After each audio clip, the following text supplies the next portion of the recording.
Hi everyone, welcome back to the channel. I recently got the opportunity to speak with Helen Deborah, who is an assistant professor of theater at Boston Conservatory at Berklee. We had a great discussion about queer theory and gender politics and how it applies to theater and teaching theater. Since it's Pride Month, I thought what better time to share this conversation than now? Obviously, due to coronavirus and social distancing, we had to have this conversation via Zoom, but I'm sure you're all very familiar with that format by now. This is the first conversation of the series, and I'm so excited to get to share this amazing woman with you. So without further ado, let's get into it.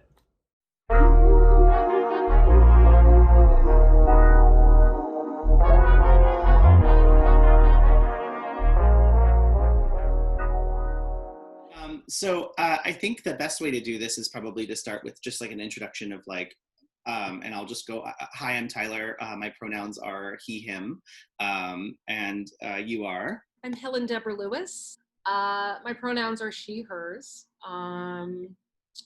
Yeah. And actually, while we're doing that, because since this will be the first one too, and since I have you specifically on, I'd love to ask, because this is something that we're starting to do in theater and I'm seeing it a lot and I'm excited about it. But for people that maybe don't know, why is it important for cis people in theater what's the importance of all of us as a community, starting an introduction with pronouns? I think it's an act of respect and inclusivity. I think so too.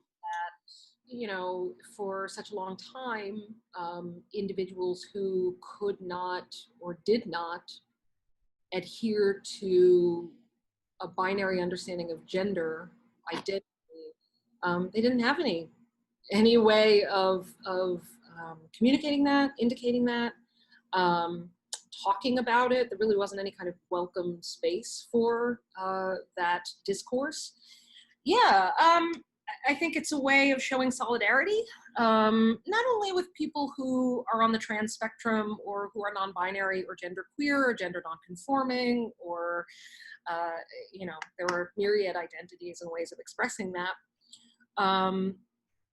But I think it's also as a nod to queer identity in general, that, it's a way of being able to assert whatever identity you espouse. And for anyone who doesn't feel like they can fit into that binary of gender identity, how do you even begin that conversation? How do you say to people, actually, you're misgendering me. Actually, I don't go by the pronouns that you're assuming.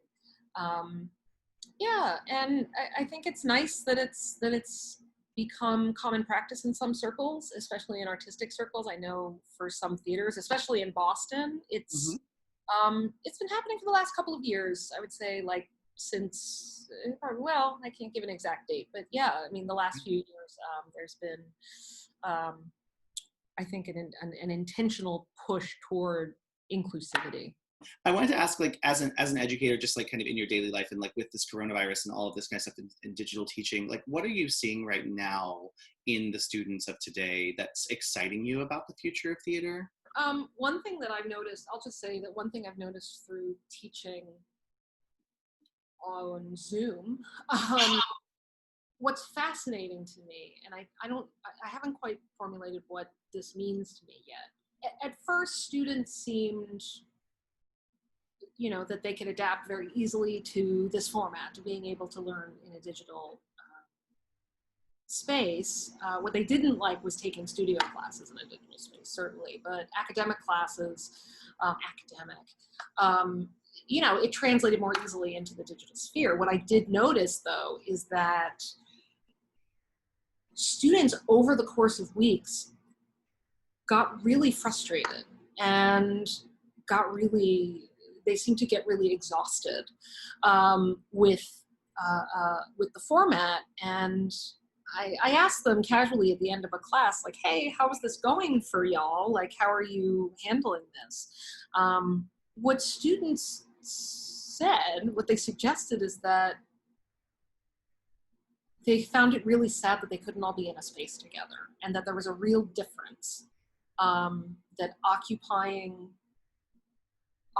space together and kind of sharing that energy and that sense of communitas was markedly different than encountering each other online. and over Zoom. And my theory is that this particular generation of students, they grew up almost exclusively online and using social media and using text as a way of communicating and being in contact with other people. And that, I think, is a form of, that was, I dare I say, kind of the primary, their primary source of social interaction and intimacy. And what I noticed with these students is this kind of realization, like, oh, wait, there is something really special about being in the same place and breathing the same air and listening to each other in real time and talking in real time. And so that made me feel good that was recognized and appreciated, and that there was some mourning and sadness related to not being able to be in a space together. So I thought that was interesting. In terms of students over the last few years, there have been countless articles written in the Chronicle of Higher Ed about student learning and retention and why students go to college, and there's all of this stuff out there and data out there, most of it negative, right, about the current population of students. But one of the criticisms that students get these days is that they're constantly pushing back against traditional practices and traditional curricula.